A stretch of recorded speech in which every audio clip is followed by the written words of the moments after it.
Even if everyone is telling you that something wrong is something right, even if the whole world is telling you to move, it is your duty to plant yourself like a tree, look them in the eye and say, no, you move. Never step onto the battlefield of ideas unprepared. Before you enter the fray, you need a plan. And there's no better place to get one than right here on Tactics with host Caleb Colquitt. The Situation Room goes live now on News Radio 1440. Welcome in, everybody. Thank you so much for being with us today on this Thursday. And as you all know, Thursday is always a very big day for us because it is the day that we bring on my good friend from Eagle Forum, Alabama, Becky Gerritson, to give us an update on what all is going on right here in the state of Alabama in our capital city. So welcome on to the program yet again, Becky Gerritson. Hey, thanks for having me. Good to hear from you. Yeah, always a pleasure. So I know that we actually promised the audience this last week, and we always aim to deliver. One of the things that we talked about last week was that there was going to be this hearing that took place on Wednesday at 10:30, and now, of course, that hearing has come to pass. So just give us an update on exactly what happened, what was the tone of the room, and do you think that it had any effect on whether or not this bill will pass or fail on the abortion ban? Well, those are all great questions. On Wednesday morning at 10:30 in room 206, which is kind of a small room, I was really surprised.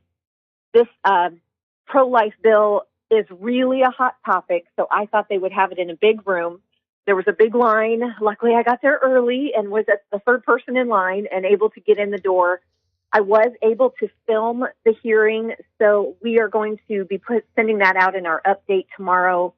So everyone, if you would like to get a copy of that, go to alabamaeagle.org, and you can sign up for our emails. But I'll be sending that around, and it will be on our Facebook page as well. Excellent. Well, be sure to send that to me, and then I'll share it on the Tactics page as well. Great. Let's see, there were probably only about 50 seats in the room, I would say. Mm-hmm. And that they had 7 proponents for the bill and 7 opponents for the bill. They each got 3 minutes to speak. And I just want to take a minute and tell you, one of the ladies that's for the bill, she is working as a fellow at Alabama Policy Institute. Her name is Rachel Briers. Mm-hmm. She just gave an amazing testimony that when she was 22 in college with her life in front of her, she shows up with an unplanned pregnancy and kind of the turmoil that she went through. And she actually had the baby, got married, now has 5 children. The daughter is 14 years old now almost. And her testimony was so touching and so compassionate towards those who find themselves in that situation. And she cannot imagine, had she aborted the baby, what her life would be like, because she really struggled with, she went into depression. She thought her life was over. She had this great career ahead of her, and, mm-hmm. God worked it out for good. But it was such a moving testimony. I can't wait for people to be able to see that. Well, I'm really looking forward to that, and I think based on your characterization of it, one thing that really speaks to is a common criticism from the left is that mm-hmm. Christians and people that are pro-life are not nearly compassionate enough when it comes to people in these crisis situations, and they're crisis situations mm-hmm. most of the time. Mm-hmm. Very few people would consider an abortion if it weren't a crisis situation. Right. But that's the thing. It's a mischaracterization because there are so many Christian organizations that set up crisis pregnancy centers to help women with things like adoption or looking at other options other than abortion. Christians give a ton of money annually all across the country to adoption agencies. There's one that I work with specifically that helps set women up with good Christian families that want to raise their babies. And there are people that I know personally that have been on waiting lists for 2, sometimes 3 years just to adopt a child. And it's incredibly expensive, but they do it because they want to take care of these children of women that don't have the means or the ability to do so. And so that is something that I think was really important to illustrate, that it's not because pro-life people have no compassion towards women in these situations. It's just that we care about the baby too. Yes. And one of the people that testified in regards to that, says they are, having to take their clients out of the country to find children because it's hard to find people who are willing to give up their babies for adoption here, and that there are families willing and waiting to take these children, that we definitely have another option, and we need to give these kids life. And, I have a really neat experience. My childhood, my best friend when I was growing up, she was a victim of rape, or she was a product of rape. And at the time, it was 1969. That's how old I am. I just turned 50. Abortion was not legal. And the mother ended up carrying her to term. She was adopted out. She had an amazing life. She's now 50, has 4 grown children, has been happily married for 27 years, and met her birth mother probably 15, 20 years ago. And they were able to meet and become close. And the mother, as hard as that was and as awful as that was, and she wanted to abort the baby. She honestly did, but she's so grateful that she didn't. And she was so happy that she, now had a relationship with her daughter from that. And it's just one of those reasons why this bill is in a great form. We are hoping that there are no amendments added for anything. The goal of this is to challenge Roe v. Wade up the chain. And Eagle Forum wholeheartedly supports it. I believe there were 68 co-sponsors on this bill, so there was no problem with getting it out of committee. I think there were maybe 3 or 4 no's out of, I want to say there's maybe 10 on the committee or so. So it overwhelmingly passed. One thing that's unusual, usually when they have a public hearing, they have that 1 week and they vote the following week. So this was different because they had the public hearing and the vote on the same day. One of the legislators kind of took issue with that and asked for them to postpone the vote for a week, but they declined it because, they knew it was going to pass no matter what happened. Well, and that's the thing. Under normal circumstances, I would actually tend to side more with the person that was opposed to it showing up the same day. But when you have such huge, overwhelming support for a bill like that, it really doesn't make sense to delay it if you're pretty certain that that's the way the vote is going to go anyway. Right. And it was one of those, it wasn't iffy at all. I mean, everyone on the committee knew that was how it was going to go. And you had asked in the opening question, did the testimonies change anyone's mind? And I really don't think so. I mean, the testimonies were good, but I think the people that went there who support abortion did not walk away not supporting abortion. I mean, I think these are deep held values on both sides. And now, if they would have saw the movie Unplanned, maybe they would change their mind and, be more pro-life. But I don't think any of the testimonies really changed anyone's mind that I could tell. That the pro-choice people were still pro-choice and somewhat militant. Everyone behaved themselves. They did. But one of my friends was sitting kind of in the back of the room, and she had some pro-choice people back there, and they were kind of laughing and sort of mocking a little bit some of the testimony, and I was a little sad to hear that. But for the most part, it was very well done. It was a good hearing. I was glad to be there, and I will definitely send you the links to the videos. Excellent. And if it makes it out of committee, that means do you have a timetable right now on when the House is going to take up the final vote? Well, I know that it is now. It can go to the House, or can go to the floor now. They can take it up anytime, and I would not be surprised if it usually doesn't come up quite that fast. But I mean, it's possible it could come up anytime. It could come up next week, starting Tuesday. The House comes back in at 3:00 on Tuesday. All right. Well, we will definitely be looking forward to that, and hopefully by this time next week when we talk to you again, we'll have some news on that. Maybe it'll be on its way to the Senate. Hopefully so. Yes, I hope so. Can I tell you that 2 other little things that happened this week that are kind of interesting? Oh, yeah, by all means. The Pledge of Allegiance. Mr. Ledbetter, he's the majority leader of the House. His granddaughter came to Page one time last year, and she was really embarrassed because she knew they were going to have to say the Pledge of Allegiance at the beginning of the day. They always do when they open the session, and she didn't know it. And it really shocked him that his public school... How old was she? Granddaughter... Yeah, she's like 14 or, I was about to say, if she's paging, she's not like a little kid. Yeah. No, I mean, she had never learned it. And so that's what prompted him to pass this bill. And so I happened to be in the gallery this week on Tuesday when this bill came up for a floor vote. And it was very heartening to me to see both sides wholeheartedly voted for this. I think it was 101 to 0 was the vote count, that both sides really would like to see schools teach this. Now, the way the bill's written, if a student doesn't want to do it, they don't have to do it. But they are now going to just require that the teachers do that in the morning when they start their day. So, right, and I know that some people may have issues with that, but I was happy to see that.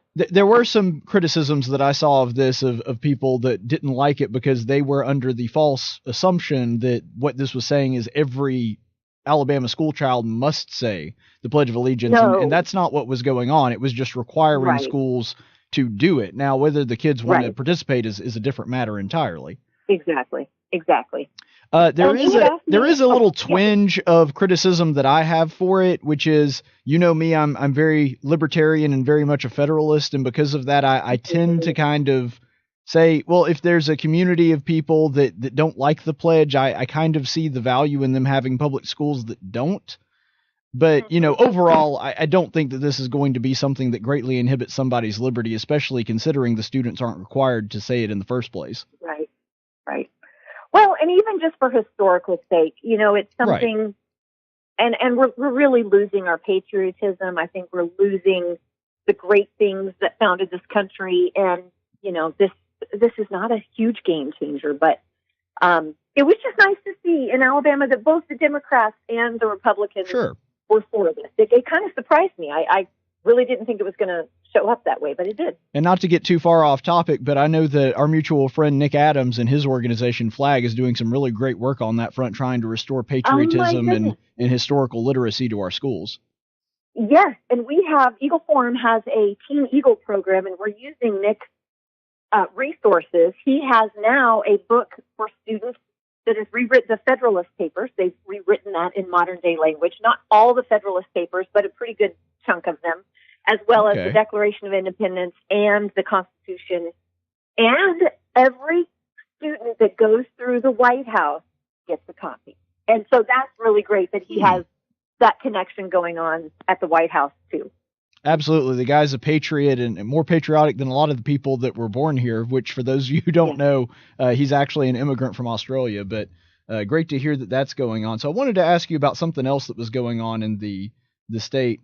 There was a law that was passed and is going to the governor's desk, which I assume she's going to sign it because she was such a big proponent of it.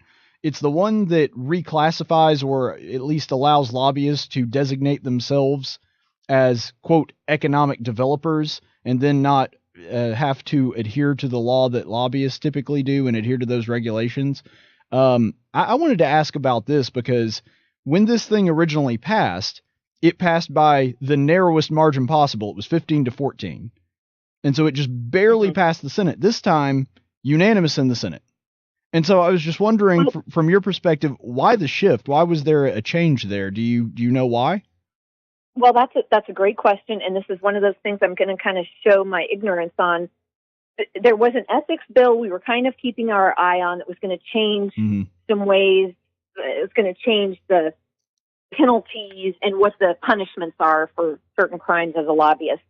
That has stalled in the House. The AG says this is not good. This is not going to help us enforce the laws. So I kind of thought that was the economic development one. But as now that you're kind of refreshing my memory, what I understand of the economic development part is that and I am a registered lobbyist now, you have to disclose information that is public, that the public can access. And I think, as I understand it, I could be totally wrong, but this is kind of the way I heard it come down, is that some of these contracts that are normally private contracts in construction or whatever are going to have to be seen by possibly people that are going to be bidding against them.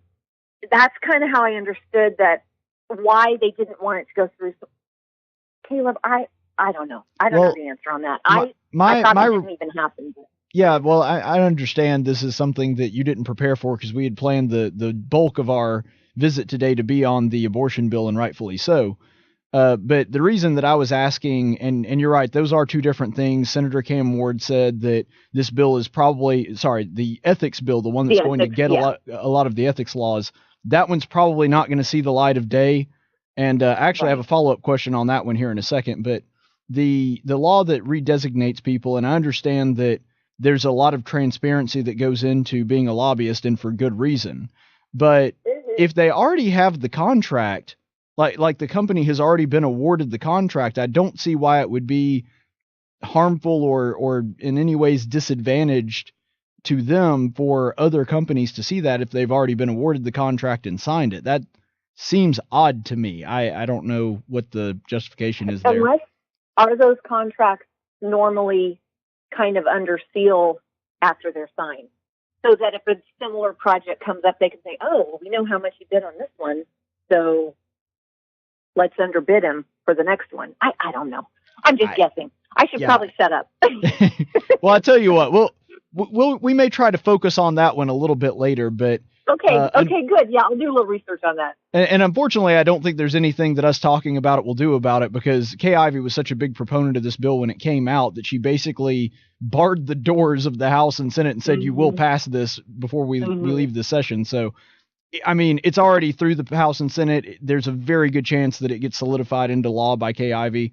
So I don't think that it's going to make much difference what we're talking about it anyway. Yeah. But on that other bill, on the ethics bill, one of the things that I wanted to sort of float past you and see if you've heard any musings about this, I kind of got the feeling that the reason that they were saying and the way that Cam Ward phrased the characterization of that ethics bill, it seemed like, and one of the things that he sort of hinted at is he said, well, maybe what's going to happen is that we may pass one or two parts of it this year. It doesn't look like there's an appetite really for this bill to come back, and I understand why. But what I'm afraid of is that kind of what he's saying there is, well, we'll just pass just this little part and this little part this year, and maybe this little part and this, little by right. little. In other words, eat the elephant one bite at a time instead of trying to force this thing through. Do you think that that's maybe what's going on here? There's a new strategy developing? Well, I hate to guess. I mean, that's a pretty good idea. And sometimes some of these big issues, it is easier to get little bits of it through at a time. But I think it's something we really need to pay attention to and make sure that we're not weakening our ethics laws.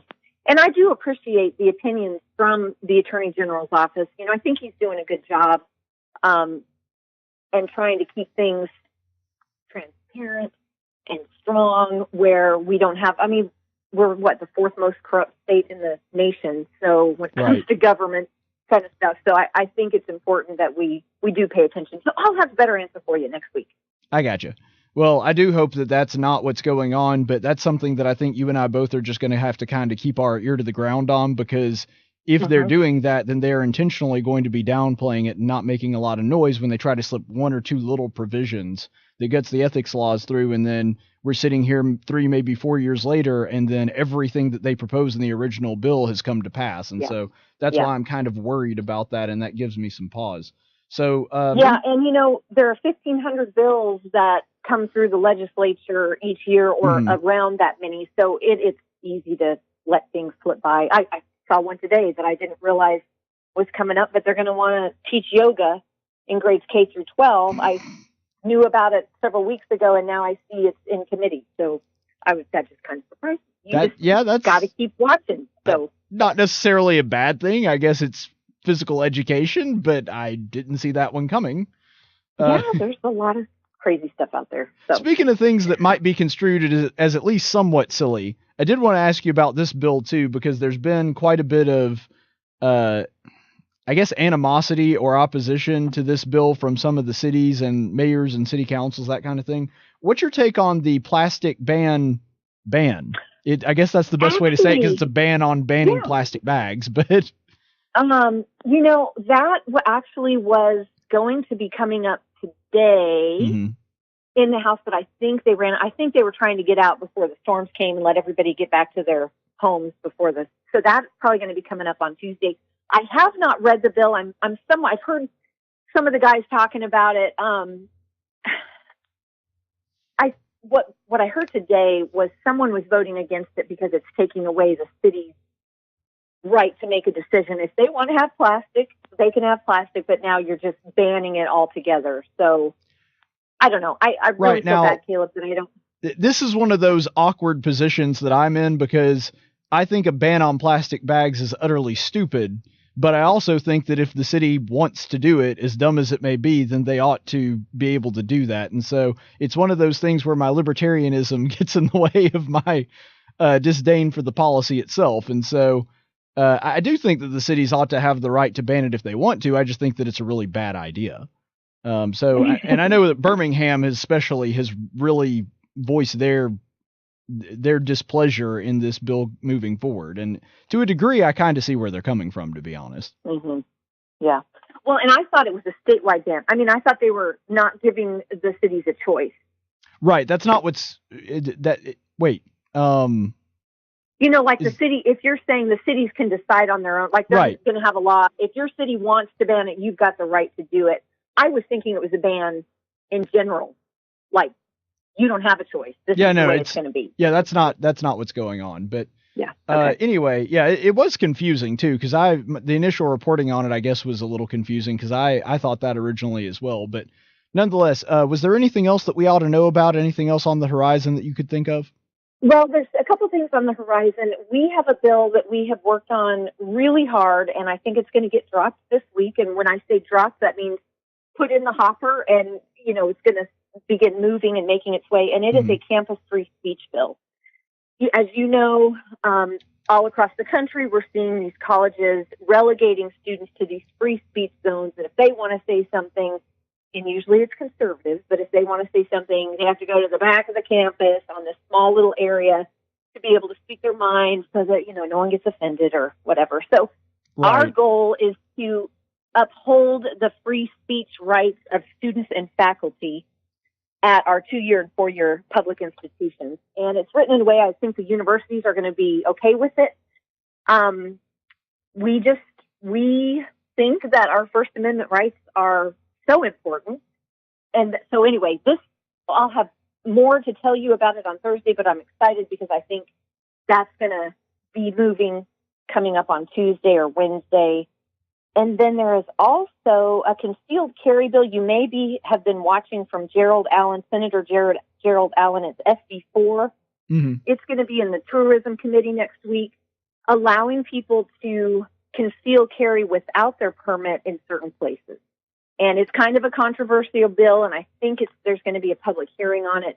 I can try to send you the info on that if you want to talk about it on Monday. Great. Or Tuesday if people want to go down and watch it or whatever. Yeah. Do you have any idea what areas are designated? Because I'll be honest with you, this is the first I've heard of it. I didn't even know this was coming up. Yes, actually, I just printed off the bill. I'm going to send you the bill. There are quite a few places. Yeah, I'll send you the bill, and then you can just. Because me, I'm a constitutional carry guy. I think you ought to be able to carry regardless, but. Right. Right. Yeah. So that should be our permit. Is the Constitution, right? Right. And hey, the same thing with free speech. I never understood. They have these little taped off free speech zones on campuses that we're seeing now, and I'm thinking the whole blame country is a free speech zone. That's why we have the First Amendment. Right, but they're just afraid of anyone coming against the thoughts they don't like or the speech they don't like. Now they want to relegate you to a tiny little area. Another big bill, and this will be the last one I'll talk about, is, and this could come to the floor as early as Tuesday. There is a bill that is going to make local superintendents appointed and not elected. Currently, the way it is, each county can decide if they want to appoint, then they can appoint, or if they want it to be an election, it can be an election. So it's kind of, I think there are actually more counties that have appointed superintendents than not. But Elmore County, for example, we elect our superintendent, and we are very independent up here. We want to be able to control that. But this law will make it where we're done with elections, period, in all of the counties. So that is something that is kind of a heated issue. A lot of the superintendents are for it because, of course, then they don't have to go raise money and get elected. But for the most part, I really like elections, and I like the power to be close to the people. There are some times when I think appointments are fine. But in this case, this is something coming up on Tuesday, so I can send you more details about that, and then you can talk about it on Monday if you want. But well, that's the thing. There's nothing more personal than the education of your child, and so I would think that that would be something that parents and local people would really want to have a say in. And I actually am a Elmore resident as well, and I like the fact that we have an election. But I wanted to ask you this just sort of as a general closing thought.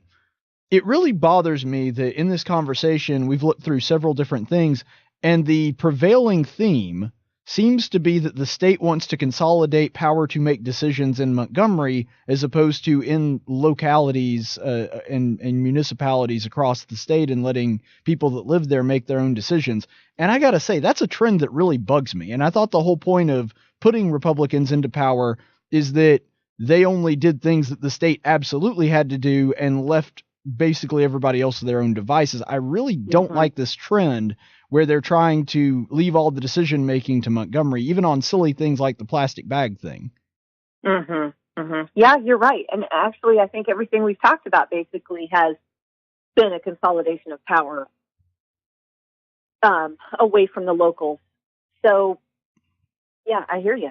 I'm not all crazy about it either. All right. Well, thank you so much, Becky. We always appreciate you coming on. Yeah, you're welcome, and stay tuned. I'll send you some text here with more info. All right, I'll be looking forward to it. Thank you so much, Becky Gerritson from Eagle Forum, Alabama. You have a good one. All right, so we will definitely be looking into that, and what we are going to do is we'll try to get that information back to you as soon as we possibly can. And whenever she sends me that information, whenever Becky sends me that information, what I'll do is I'll just share it to the tactics page, and you'll be able to watch that entire hearing. And, that'll just be kind of the way that we get that information out to you. I tell you what we'll do. We'll go ahead and we'll take a quick break. And it looks like we have a caller on line 1, so we'll go to the phones here in just a second. We'll do that as soon as we come back. Abby Johnson is in the other room. Here. Our first order of business is to present Planned Parenthood's Employee of the Year Award. Abby Johnson. This is Abby. She's our newest volunteer escort. Abby, this is Cheryl D'Alessandro. I'd be the youngest director in Planned Parenthood history. You'll actually be in charge of the abortions at your clinic? I have a chance to make a real difference. No matter what you do for the rest of your life, you're still going to be a baby killer. The only thing that's changed is you, Abby. Can you even hear yourself talk right now about these procedures? These are little babies. I'm not going to apologize for doing a job that helps women in crisis. There's still a part of me that isn't sure. I know. But the one thing that all experts agree on is that at this stage, the fetus can't feel anything. Sorry to bother you, but they need an extra person in the back room. Are you free?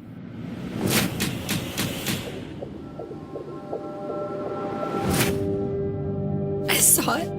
It was like it was twisting and fighting for its life. We commend the souls of these hundreds of children. And Lord, we pray to end abortion. I really appreciate what you've done for us. I'll never forget it. 22,000 abortions.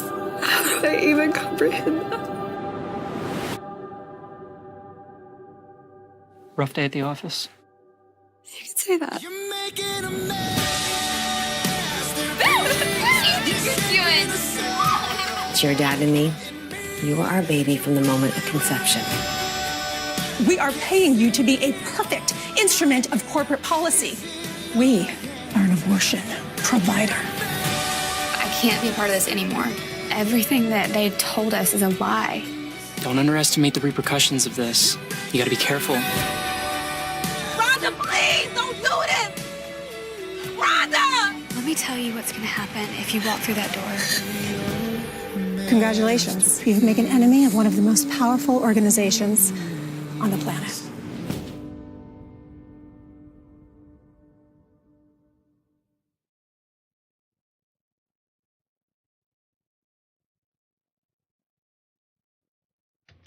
Welcome back, everybody, and thank you so much for sticking with us. Just a reminder that the Unplanned movie that you just saw an ad for, those are unpaid ads. I'm just doing that to help them out and to promote the movie, though I do have a little bit of an update on that.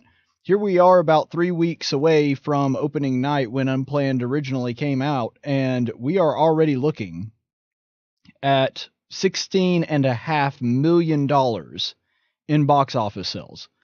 Keep in mind, this movie only cost $3 million to make.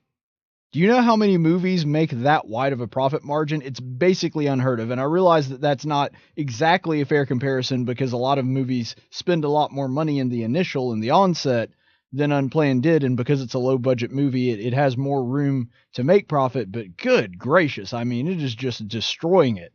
And like Becky Gerritson was saying in her remarks earlier about abortion, she thinks that it is an impactful movie that can change some people's minds, and it does seem to be having an impact, if nothing else, on the movie industry. Obviously, the more preferable way to look at it would be for it to be making an impact in the lives of people, and I think it's certainly doing that too. But if nothing else, it sends a pretty strong message to Hollywood and people on the coast that there is an appetite for this kind of movie. There is an appetite for something like this. And so I do really appreciate that so many of you have followed my advice and done it not because, because of me, but because it's a great movie, and gone out and seen this with your friends and family.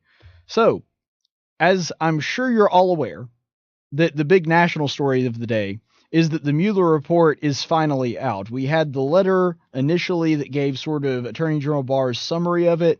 And the reason for that is this report is like 400 pages long. In fact, it's, I think, 450, 460, something like that.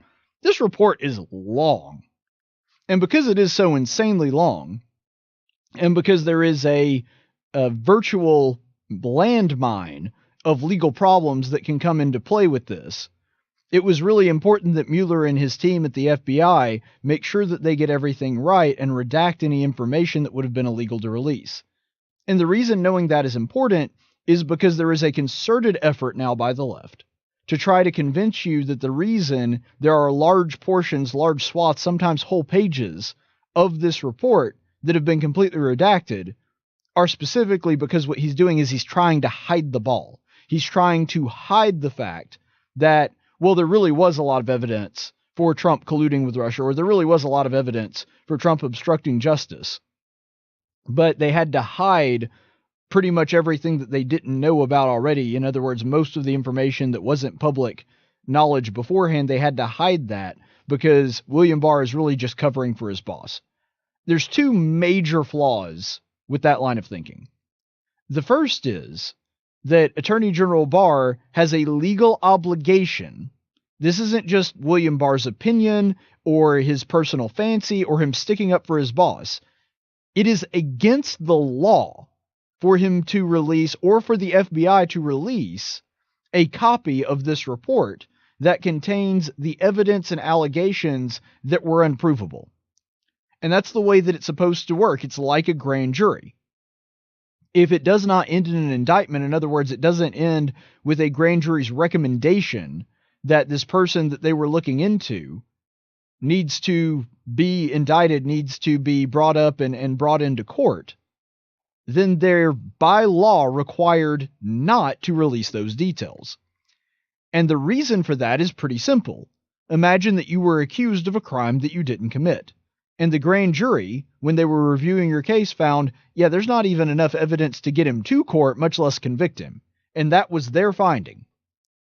Well, of course, if that was their finding, you wouldn't want them to release the details of why they thought you might be guilty in the first place, because it would put into doubt in the public eye your innocence, even though they couldn't find any evidence even tying you enough to the crime to put you in court to decide whether or not you were guilty or not. And that's the reason that those laws are in place. So remember that when Adam Schiff and Nancy Pelosi and a lot of these other Democrats that are going on all the different networks talking about how wrong it is that William Barr redacted several of these things, and they're asking you to donate money and sign petitions, and really what you're doing is donating to their campaign funds, and asking you to do all of that so that we can get the full report. Look, I'm a big transparency guy. Anybody that has been my fan for a while knows that that is the truth, that I want as much information as humanly possible. But in this case, and in every other case where something like this happens, where they think that there was something amiss, and it turns out that the jury or the investigation turned up, no, not enough evidence to even get them in court to convict them of some kind of criminal activity, that's what the law says, that they cannot release those details. And so William Barr would have to violate the law as the Attorney General of the United States, the person that's supposed to uphold the law, in order to do that. When Democrats make this argument, they are knowingly and intentionally misleading people to make you think that there is something going on where there's not. Now, if it turns out, somehow we find out later, that William Barr was withholding important information that he could have legally released, okay, then we can have that discussion. But the odds of that happening are practically non-existent. And part of it is because so much was included. And another thing to remember too, and this is the second problem with that line of thinking.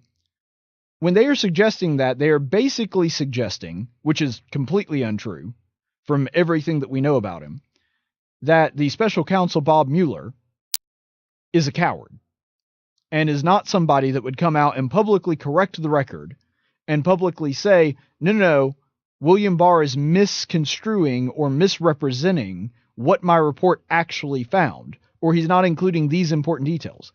Remember that this is a person that, while he was the special counsel, came out several times and addressed problems with the media reporting on what his findings were going to be. Specifically, near the end of his findings, where he was kind of wrapping everything up and getting the report ready, there was a BuzzFeed report that basically guaranteed that President Trump was going to be found guilty of Russian collusion and obstruction of justice. And Robert Mueller, before the report came out, actually came forward and said, nope, not an ounce of truth to that. Not an ounce of truth to it. And so what the Democrats are now asking you to believe is that this guy, who has never been Mike shy in his life, is seeing this thing that he put 2 years of his life in be completely misrepresented and not coming before the public, and he's just sitting there on his hands and not doing anything about it. I'm sorry, but I don't buy that story. I don't believe that to be the case, because all Robert Mueller would have to do, if that was what was going on, is find the nearest microphone, and you can't tell me that CNN or MSNBC or one of these other left-leaning networks wouldn't love to get this story. All he would have to do is call up, make one phone call, and say, you know what, William Barr is misrepresenting what that report actually says, and set the record straight. That's all he would have to do. And yet it's not happening. Why? Because this isn't a misrepresentation. This is exactly what the report said. This was exactly what the investigation found. And I mean, there's really nothing other to say on that. Now, one interesting piece that I did want to bring up, because you're going to hear a lot of this on the national shows, and we love these guys here, of course, Ben Shapiro, Mark Levin, Sean Hannity, all of the guys that are on News Radio 1440. But also one thing that is important to bring up here is that there is a local twist to this story, because, of course, Alabama's own Jeff Sessions, he is mentioned pretty frequently in a certain part of this, and part of it is because they were looking into, specifically, obstruction of justice. They were looking into obstruction of justice.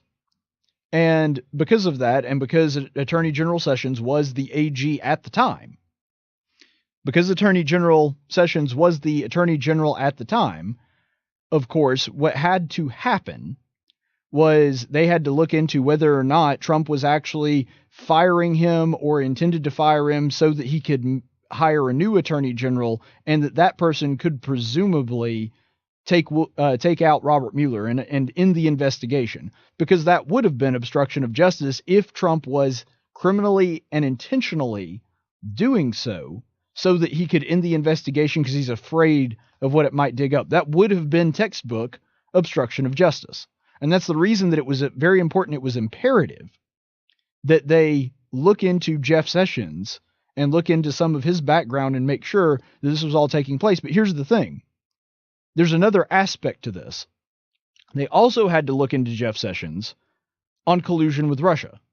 And the reason for that is because there was at least a suspect that he had been dishonest to Congress. And you remember we covered this and showed that it wasn't true, but there was at least a suspicion in the public eye and in the Mueller camp, in the investigation that was going on, as to whether or not Jeff Sessions had intentionally lied to Congress about his relationship to the Russians or not.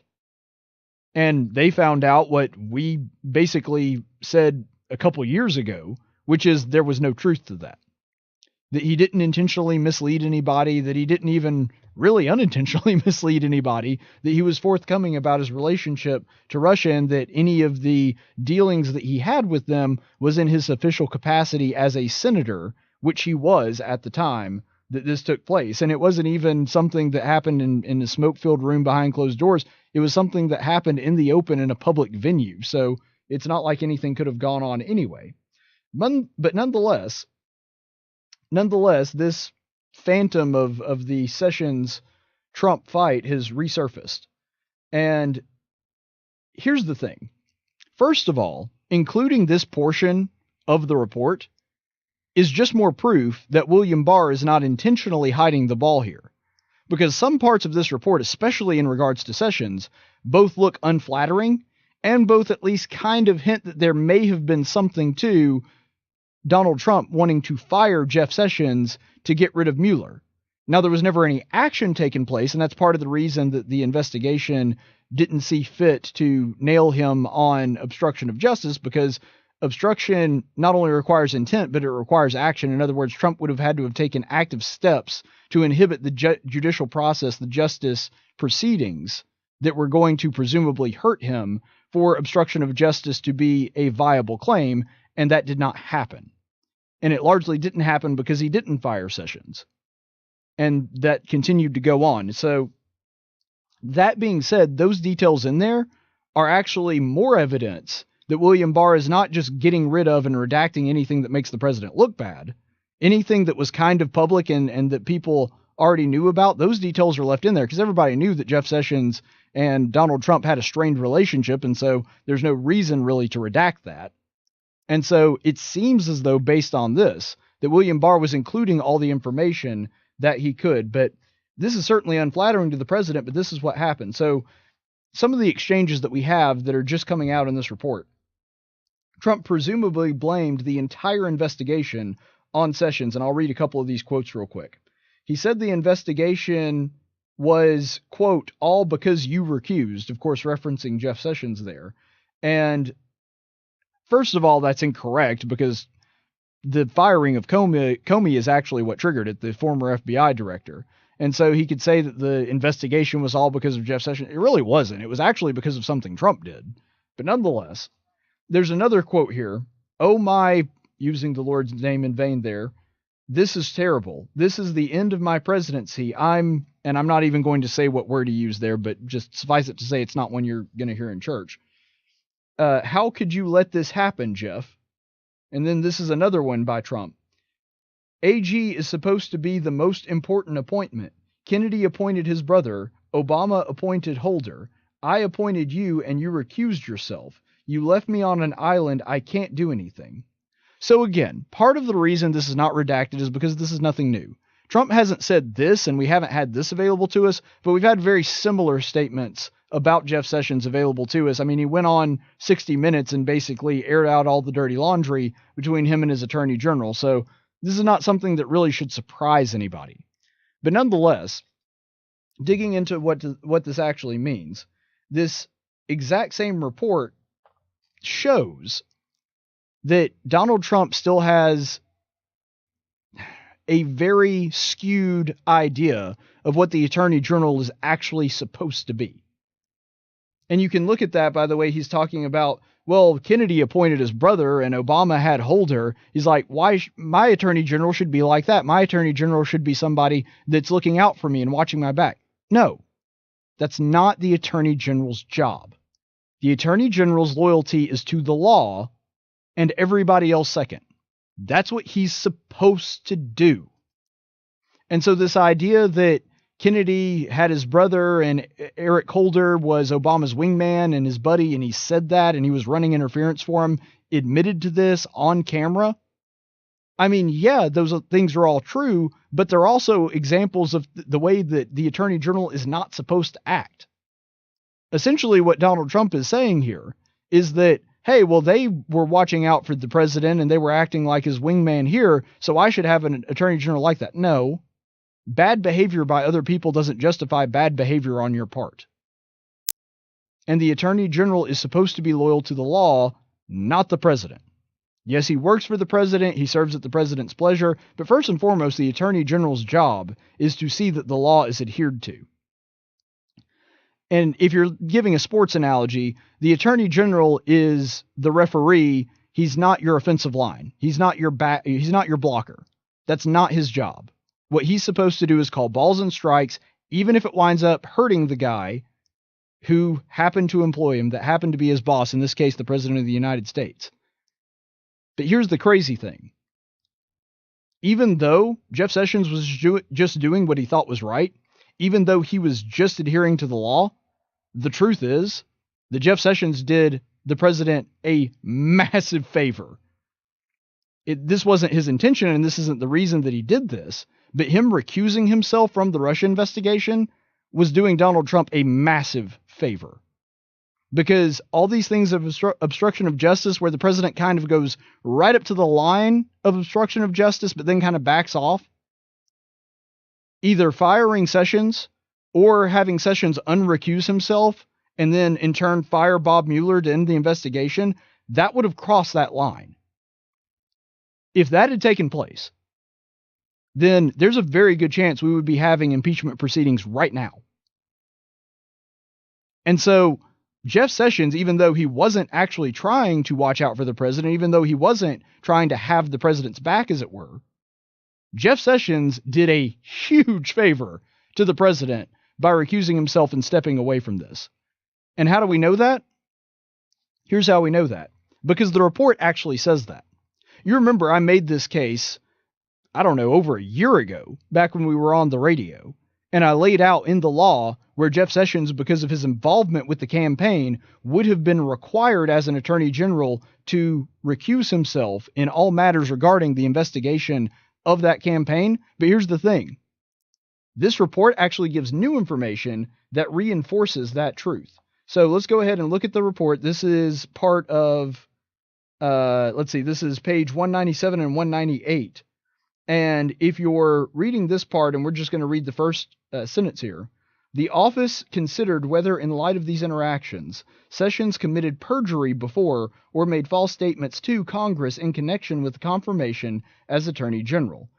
And it goes on to talk about the alleged, at least the suspicion that he was working with the Russians. And of course, they found that that was not true, that he had not been working with the government. You can read the rest of it. It talks about his relationship with Ambassador Kislyak and all that. You can read it all for yourself. It's available online.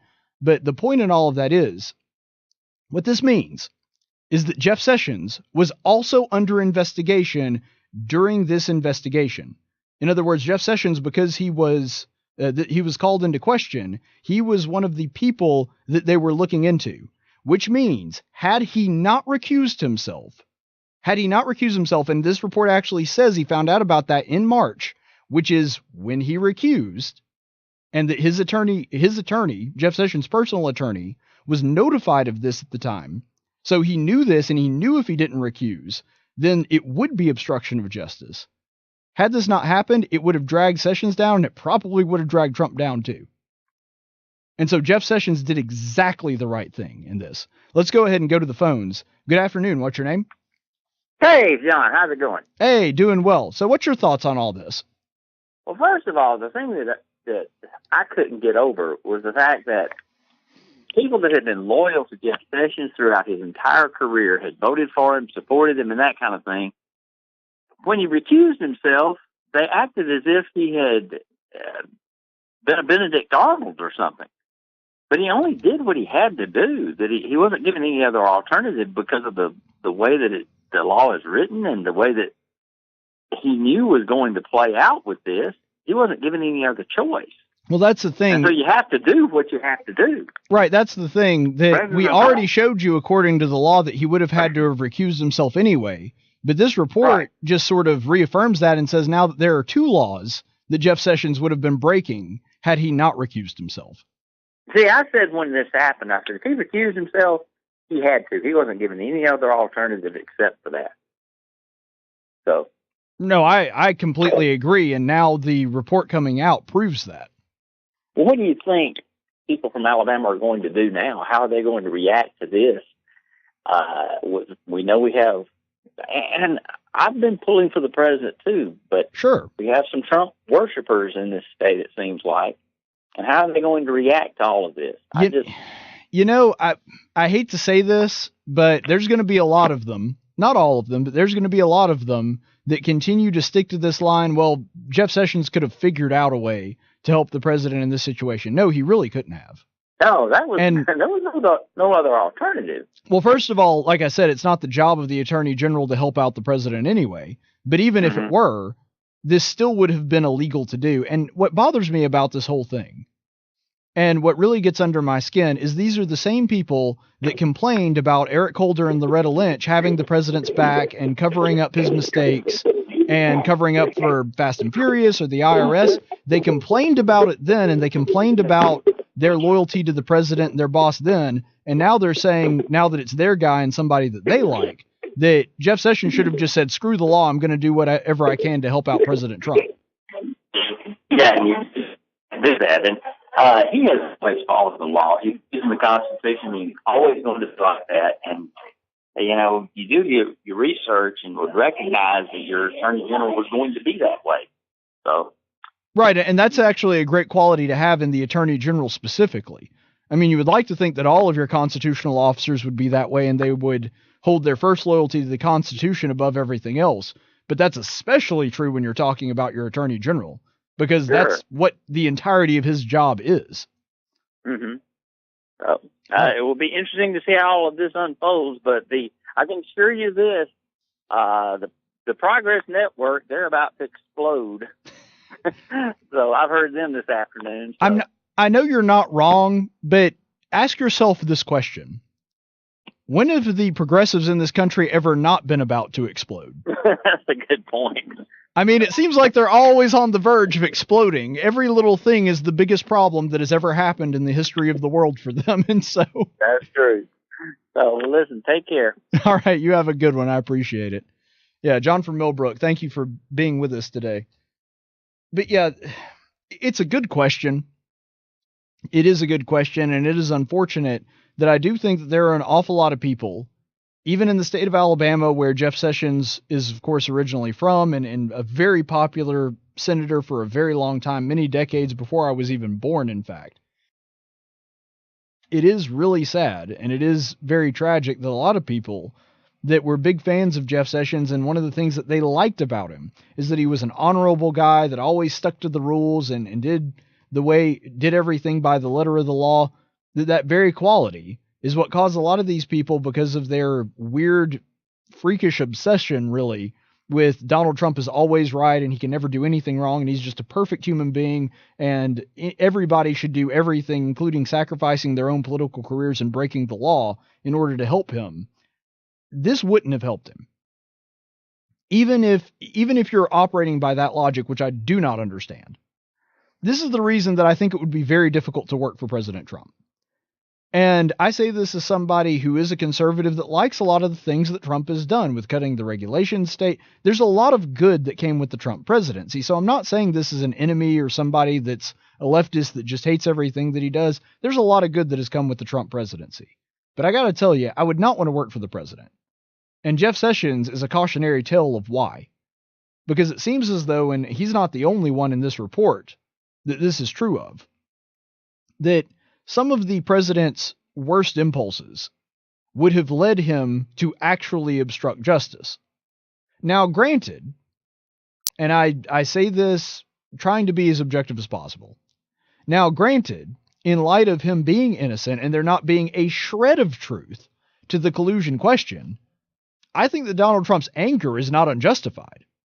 I mean, if you were accused of something that you know you didn't do, and you know that nobody around you, at least that you were aware of, did, I mean, you'd be pretty ticked off too if people were saying 24 hours a day that you were really a Russian spy and you really hated the country and you were working for the Kremlin. I mean, if you were a patriot and you cared about your country and you wanted to serve as the president, yeah, that would tick you off. I don't think that the president's anger is unjustified. I am merely suggesting that it is misdirected. I'm merely saying that Sessions was not the person that should have been the recipient of that anger. And unfortunately, that's what happens sometimes when people get angry. That when people get angry, they lash out at the people that are closest to them that are actually trying to help. And it shows here on several different occasions that not only Sessions, but other people within the president's cabinet were doing everything they could to keep the president out of trouble and to keep the president from doing something that actually would have obstructed justice. And so because of that, it's just really a thankless job that Jeff Sessions basically did something that committed really political suicide for him. He'll probably never hold an office again, I would guess. Maybe that's not true, but I don't know. But he at least considered that a possibility. And he took the slings and the arrows and had people that had always admired him and respected him completely turn on him, call him a traitor, call him a coward, saying that he had no honor. He took all those slings and arrows all this time, and the president can't stand him. I mean, did all that and did something that, even though I don't think that it was the primary goal of his intention to not fire Mueller and not undo his recusal, he put his own career at great political risk. And the president basically dogged him for a year. I mean, that's a thankless job. When you do something and you do the best that you can and you are doing a good job and you're doing exactly what you're supposed to do, and not only your boss, but all the people around you that used to be your friends, that used to compliment you, turn on you. Now, not all of them have done that. There are a lot of people here in the state of Alabama that still really love Jeff Sessions. But I've been pretty disgusted by the people that are suggesting that even though the law clearly states, now we know on 2 different counts, that he would have had to have recused himself, and that actually in retrospect, he did the president a big favor by recusing himself and making sure that there was no evidence of obstruction of justice. It just, I imagine it's got to really sting for so many people on the right to go after Jeff Sessions in this way. And here's another thing to consider too. If you're listening to what the left is saying about this right now, what is their number one complaint? What is the number one thing that they are talking about when it comes to this report? Oh, Barr's crooked. I mean, the Democrats are actually calling for an investigation of Bob Mueller at this point, or an investigation of William Barr at this point. And the reason that they're doing that is they're saying somehow, well, it was crooked. It was tainted somehow. And what they're saying is that Jeff Sessions was out and William Barr was put in right before the thing was wrapping up, which is absurd. It was already wrapping up and we knew that before we even knew that Jeff Sessions was going to be on his way out. But that's what happened, and that's the talking point that they're using now, that somehow William Barr is crooked. I don't believe a word of that. In fact, I just laid out a case for why that's not true. But if he hung on to Jeff Sessions for just a little bit longer, and Jeff Sessions was running this, and he was running the report coming out and everything else, that would be one less talking point for the Democrats to have. And I really do, I absolutely am disgusted with the way that people have reacted to this, and the way the president, honestly, reacted in this as well. Completely innocent. I understand the man's anger. I think the anger is justified. It was justified, but it was put in the wrong place. And by that I mean it should never have been directed against Attorney General Jeff Sessions, who was just doing the best that he could and frankly did a bang-up job and showed a lot of integrity by sticking to his guns and following the law, even when many, many people that I'm sure that he considered friends and allies were suggesting he break the law because of how it looked. So Jeff Sessions, excellent job. Maybe you're not getting the proper thanks and praise that you deserve in this, but you're definitely getting it from me. And I know that's probably very little consolation at this point, but there are still people that recognize that you did the right thing, and you need to know that. All right, so that being said, we're going to go ahead and go to the Daily Dose of Stupid. No, you messed it up. You're stupid. Daily Dose of Stupid today is actually something that's been going on all week, and I just wanted to make a quick mention of it here. One thing that is hilarious is watching the left, because this is really where the stupid comes in on the Daily Dose of Stupid. Watching how the left has reacted to Donald Trump suggesting that we may move different people, different immigrants into sanctuary cities, that we would essentially be busing them into sanctuary cities. And in fact, if you're looking at initial ICE reports, and people have been quick to point this out, and I don't think that they're necessarily wrong in doing so, they have been quick to point out that reports based on ICE are saying that there's all kinds of liability problems that this would cause. It would be incredibly expensive. And another thing, too, you also have to consider, do we really want to put a bunch of illegal immigrants in sanctuary cities where it would be more difficult to round them up and deport them if that were the case, if that was something that was necessary? And so here's the reason that I bring all that up. This is just a theory, but I think that it's true. And the reason that I'm sharing it with you is because I think it's plausible, but I think this one even goes further than plausible. I think this is what's really going on. Can't prove it, but this is what I think is actually happening. Trump has no intention of ever busing them to sanctuary cities. He doesn't. I think this is actually a brilliant political strategy. And I rarely give the president this much credit for strategizing this far ahead, but I think that this is what is going on. Just based on the way it was rolled out, based on the way the week unfolded and the way that the news grabbed onto the story, here's what I think is going on. I think he intentionally let it slip, intentionally leaked out to the media that this was a possibility, and sort of stirred the pot and waited for the Democrats to screw up. And just like clockwork, just like he expected, they did.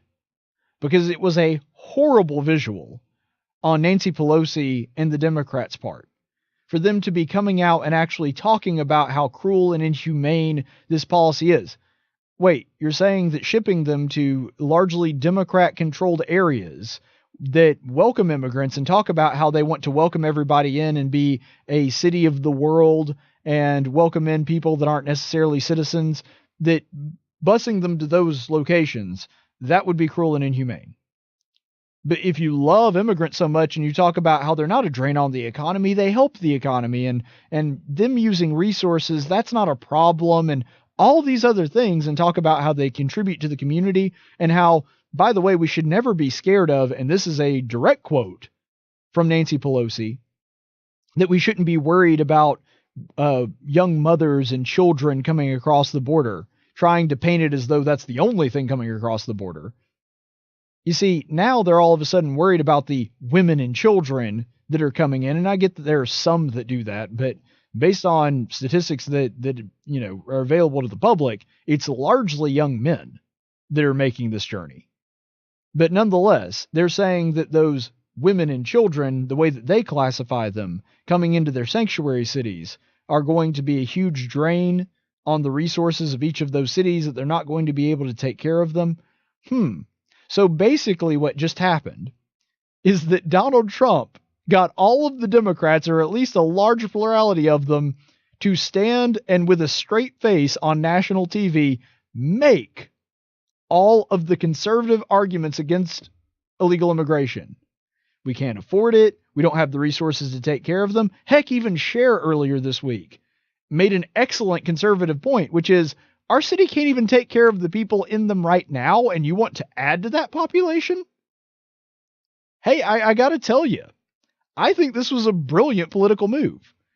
And I don't think that Trump has any intention of actually doing it. But you're talking about fodder for a political ad? This is it.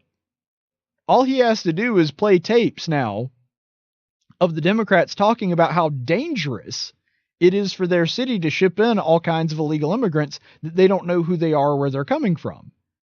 He basically got all of the Democrats to make the conservative arguments against immigration on national TV, and I ate up every second of that. It was hysterical. Got to give the president credit. I think that that's what happened. Maybe I'm wrong. Maybe it was unintentional. Maybe it was just an idea that Trump kind of floated out there and it wound up catching the media wind and got blown out of proportion. I don't know. But personally, to me, I think this was planned. And that's just kind of my takeaway on it. And so the stupidity is coming from the Democrats' reaction to the news, not that particular piece of news itself, because the plan of just kind of floating this idea out there and seeing how the Democrats react to it, and they acted predictably as always, that was just brilliant. All right, let's go to the chaplain's report. In 1775, the Continental Congress created the Chaplain Corps. Under the command of General George Washington, each soldier was required to attend worship service every Sunday. While other armies advanced on their feet, Washington's troops advanced on their knees. It's time for the Chaplain's Report with Caleb Colquitt on tactics. Chaplain's Report today, we continue our series in the book of Daniel. And there's a couple things that you do need to know and kind of set the stage, because I encourage you to read the entire 4th chapter of Daniel, because it really is interesting, and where he's talking about the different symbolism here in Nebuchadnezzar's dream. But suffice it to say, we're just going to give a quick summary here to bring you up to speed, and so you can really understand the lesson and the moral of the story and kind of wrap it up in a nice little bow. So Nebuchadnezzar is having this dream that you'll remember we talked about in our last lesson about Daniel, and he needs it interpreted. And he goes to his different magicians, and they can't interpret it, and he goes to Daniel because he knows Daniel will be able to interpret it, and of course Daniel does, but he's a little hesitant to do so, because when he hears the dream, he knows, and you'll remember this was the topic of our last conversation on this matter, he knows that this is unfavorable news. This is news that the king is not going to be happy to hear. He's not going to like it. And in an era where killing the messenger was not a thing that was frowned upon, you can see why Daniel would be a little bit nervous about trying to tell the king that something really bad is going to happen to him. Nonetheless, he has enough respect for the truth and enough respect for God to tell the king anyway. And so this dream that Nebuchadnezzar has, it's of a large tree, and the way it describes it is that there are birds and animals living there, that it provides sustenance to others, that it bears fruit. And so this is a great and powerful tree that stretches all the way into the heavens. And then all of a sudden there is this angelic messenger that comes down from heaven. And this angelic messenger commands that the tree be chopped down. He says, leave the stump and put some iron around the stump, but the tree is going to be chopped down. This great, powerful tree that is majestic and respected, this tree is no longer going to be here because it's going to be hewn down. And the reason that that is significant for Daniel is because he knows the interpretation of this is not going to go well for Nebuchadnezzar. Because the thing is, he realizes Nebuchadnezzar is the tree. So imagine you're put in that situation. Let's say it was your boss, but just imagine your boss also has the power to kill you instead of fire you if they really want to. And you have to tell him that he's going to be knocked off his high horse, and it's going to happen pretty soon, and nothing's going to be the same afterward. You can imagine how intimidating that would be to have to be the bearer of that message. Yet Daniel decides to do this, and we'll look at his response and his interpretation of the dream in Daniel 4:24 through 27, where he says, "This is the interpretation, O king, and this is the decree of the Most High, which has come upon my lord the king, that you be driven away from mankind, and your dwelling place be with the beasts of the field, and you will be given grass to eat like cattle, and be drenched with the dew of heaven. And 7 periods of time will pass over you, until you recognize that the Most High is ruler over the realm of mankind, and bestows on it whomever he wishes." And in verse 26, "And in that it was commanded to leave the stump with the roots of the tree, Your kingdom will be assured to you after you recognize that it is heaven that rules. Therefore, O king, may my advice be pleasing to you. Break away now from your sins by doing righteousness, from your iniquities by showing mercy to the poor, in case there may be a prolonging of your prosperity. The attitude that we see in Daniel and the warning that he gives is not something that should be surprising to anyone. And the reason that I say that is because this is a message that the prophets have been giving for a very long time. You look at any of the major or minor prophets in the Old Testament, you'll notice a recurring theme. God is upset. You have been doing something wrong. His judgment is coming. Now, there is a little bit of a difference here because normally what happens, and there are, of course, examples to the contrary, but normally when the prophets say this, they're sort of talking about Israel as a whole and how God judges nations and peoples as a whole. This is a very different situation because Daniel is directly addressing King Nebuchadnezzar. He's saying, not your kingdom, you specifically. In fact, the reason that the stump for the tree is left is that his kingdom is going to remain. The remnants of his kingdom are still going to exist even after he is driven away from mankind in this way, in the way that Daniel is predicting. But nonetheless, Nebuchadnezzar is not going to be there, or at least not in the sense that he is right now. And so when this great thing happens, when God takes Nebuchadnezzar down a peg because he's not doing the things that he should, when that happens, his kingdom is going to be left behind. But Daniel, because I think he does have some genuine concern for Nebuchadnezzar, and because he knows and has been with God long enough to know that God does want people to repent and do good. He's not just somebody that takes great pleasure in punishing people. When God punishes somebody, it's because he's run out of options. When God punishes somebody, it's because they can no longer operate without some kind of justice taking place. Because God often is incredibly patient, long-suffering, and gives us plenty of time to repent.